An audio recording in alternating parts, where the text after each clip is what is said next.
Jadi kita tuh lagi ada gathering dari kantor papa di puncak. Lokasinya tuh deket sama Taman Safari. Cuma jalan masuk gitulah. Kalau Taman Safari kan ke kanan ya, sebelum Taman Safari itu kita juga belok kanan. Tapi jalanannya tuh kayak jalan kecil gitu. Villanya sih luas tapi pondok-pondokan gitu juga. Jadi satu rumah gitu kan, ada 2 kamar, 1 kamar mandi gitu kan sama ruang tamu. Nah pas kita dateng itu sekitar jam 2. Jadi kayaknya tuh orang-orang yang satu kantor sama papa, karyawan-karyawannya tuh udah masuk dari pagi kayaknya. Mereka udah datang dari pagi, terus kita baru datang jam 2 atau jam 3 atau agak sore. Nah, harusnya itu yang papa dapatnya tuh di pondokan yang tengah. Jadi ada buat posisi-posisi papa tuh ada 4 berderet, papa tuh harusnya dapat yang tengah. Nah, tapi entah kenapa katanya dituker sama yang udah datang duluan. Jadilah kita dituker ke yang paling ujung. Ini paling ujung banget nih, sampingnya itu kayak kebun-kebun gitulah. Kebun terurus sih, cuma kosong ya.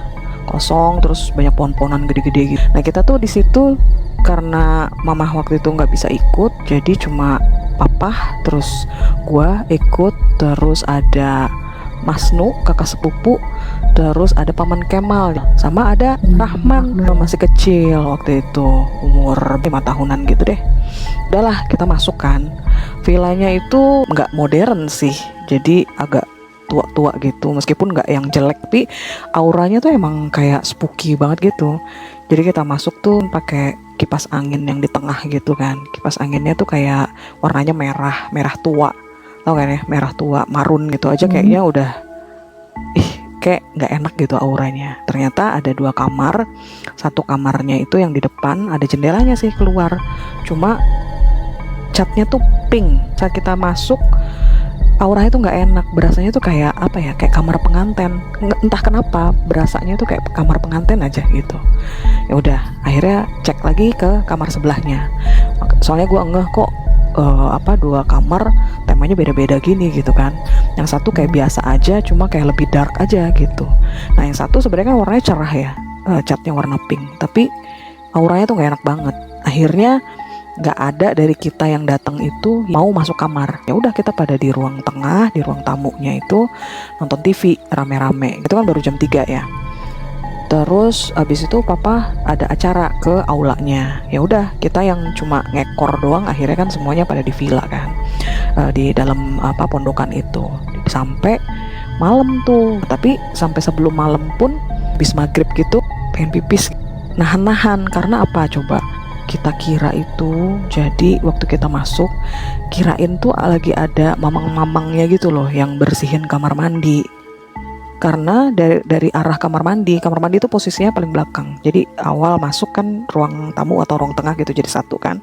Terus di kanannya 2 kamar berjejer, terus di belakangnya itu kamar mandi sama dapur gitu. Nah di arah dapur sama kamar mandi itu beneran kita semua ngira itu lagi ada penjaga villanya lah gitu, yang lagi bersihin.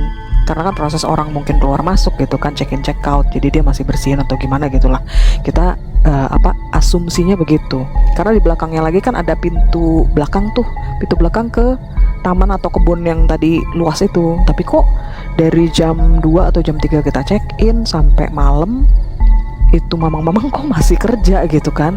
Soalnya kita kedengeran kayak entah ember atau gayung atau apa gitu kan, kayak kepental-pental gitu, teplok gitu, kena dinding sini dinding sana. Tadinya kan kita ya nyantai-nyantai aja lah ya, karena masih ada matahari jadi nggak terlalu takut. Terus sampai ada yang mau pipis nih ke kamar mandi. Terus di kamar mandi ternyata nggak ada siapa-siapa loh. Terus dari tadi yang suara-suara yang nggak mengganggu sih, emangnya suara-suara yang nggak berhenti itu dari siapa? Nah udah tuh, dari situ udah mulai kan perasaan gak enak. Waduh, ini udah gelap, terus suara-suara juga masih ada. Ya udah, akhirnya gue tuh sampai nahan, aduh ntar aja deh ke kamar mandinya. Terus akhirnya ya udah, kita duduk aja tuh di ruang TV. Dan ternyata itu suara-suara masih berlanjut loh. Jadi udah pasti kan itu makhluk yang tidak kasat mata yang bikin gayungnya atau apanya lah itu terbang-terbang, mentok-mentok sampai bunyi-bunyi terus, kepental-pental, kayaknya tuh kayak kepental gitu, dilempar kepental, suaranya kayak gitu. Jadi sepanjang kita duduk dari sore sampai waktu itu jam 11 malam itu masih kayak gitu aja. Udah terus peaknya itu, puncaknya jam 11 malam si papa tuh datang dari aula, udah selesai mungkin acaranya jam 11 apa jam 12 lah gitu, hampir tengah malam. Nah kita lihat kan dari jendela, oh papa tuh lagi menuju ke pondokan kita. Gua kan di dalam nih ngobrol sama Mas Nu, kita udah expect oh kita mau pulang nih, emang karena kita nggak expect. Ternyata si papa tuh berhenti di depan pintu, di depan taman depannya itu, sebelum masuk ke pintu ruang tamu dia berhenti mau nelpon mamah mungkin niatnya. Tapi kan kita nggak tahu kan karena kita lihatnya dari dalam. Terus kita taunya tuh lah itu si papa kenapa marah-marah. Jadi ternyata hai papa tuh ngomongin siapa kamu kan kita bingung ya, lah ini kenapa nelpon terus marah-marah. Nah ternyata si papa tuh nelpon mama gitu. Nah ini kita baru tahu setelahnya ya, setelah kita pulang diceritain ternyata si mama juga pada saat nerima telepon suara si papa marah-marah. Jadi dia marah-marah di depan di depan taman itu. Nah pas masuk kita tanya kan kenapa pak kok teriak-teriak gitu kan.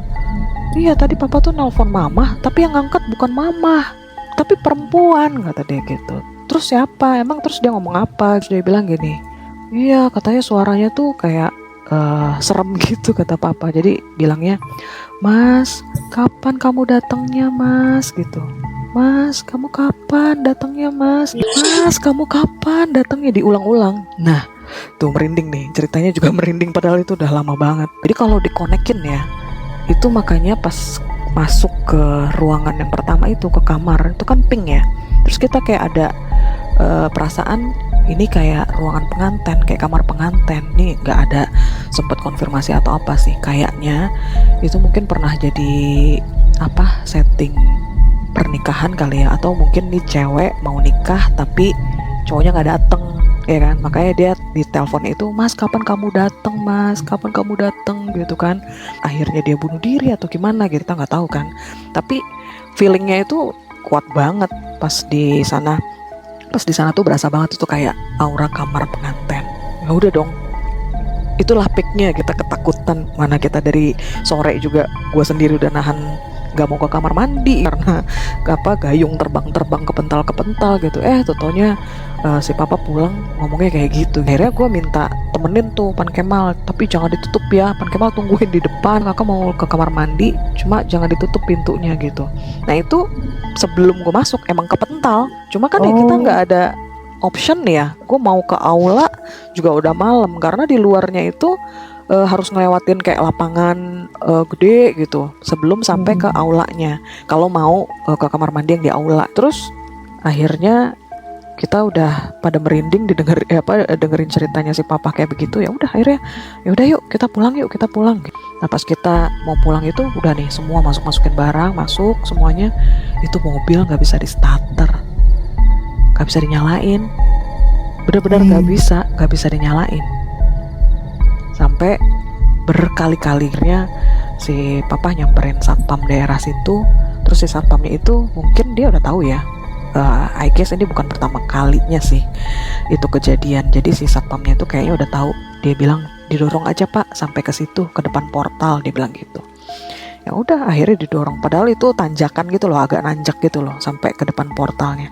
Tapi ya emang nggak mau nyala, sampai ke deket portal itu baru beneran nyala. Padahal tanjakan loh, bukan karena dia gain momentum gitu ya dari turunan terus baru nyala gitu. Itu lagian mobil kan juga mobil baru ya jadi harusnya nggak ada masalah sama mesin gitu, tapi bener-bener nggak nyala sampai situ. Itu super takut karena kita berasanya tuh kayak kita nggak dibolehin pulang. Berarti kan dia mau ganggunya tuh serius gitu, kita nggak dibolehin pulang, ditahan buat pulang. Pan Kemal juga bilang gitu, udah didorong aja kita pulang sekarang gitu.